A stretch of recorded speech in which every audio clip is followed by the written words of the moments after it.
Good day to you. Please introduce yourself. Good day, sir. I am Cheryl Ignacio Tangonan, 36 years old, married with 2 children, 13 years old son, 4 years old daughter. I live at Kapusiran, Benito Saliben, Isabela. I have 3 brothers and 1 sister. I am the first child in the family. I am high school graduate. Okay. Can you tell me your work experience? I have work experience here in the Philippines, like maid to a one couple with 2 children, 4 years old and 7 years old. I do all household chores, cleaning, cooking, ironing, washing, car wash, and the main duties is to taking care their children. Okay. In your previous employer, how would you take care of the children, especially when sick? When the baby is sick, I check the temperature and I call my employer. Okay. How would you describe yourself? I am hardworking, honest, and responsible, sir. Do you have any tattoo? No, sir.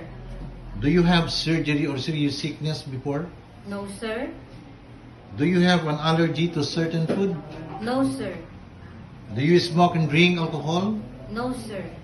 Why do you want to work abroad? I want to work abroad to help my family and to the future of my children. If you get hired, who will take care of your children? My husband and my parents and in-laws. If sir. you're homesick, what would you do?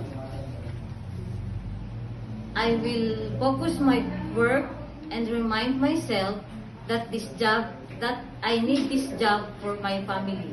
What time do you usually sleep and wake up when you were working? I sleep at around 10 p.m. and I work 5 a.m., sir. Okay. Are you the one who do the cooking and marketing at home? Yes, sir.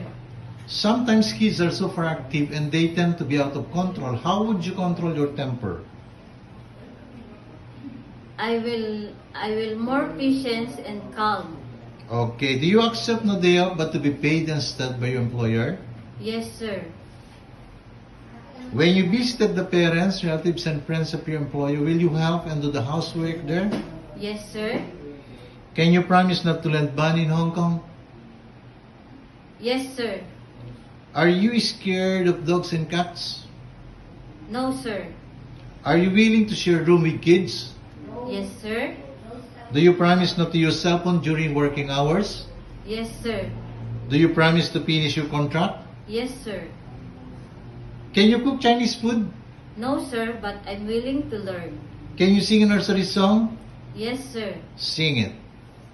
Head, shoulder, knees and toes, knees and toes. Head, shoulder, knees and toes, and eyes and ears and mouth and nose.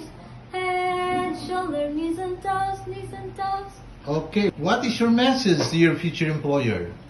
Good day, sir, ma'am. I hope you select me as your worker. I am hardworking, honest, and responsible person. I promise that I serve your family to do all my best. Thank you.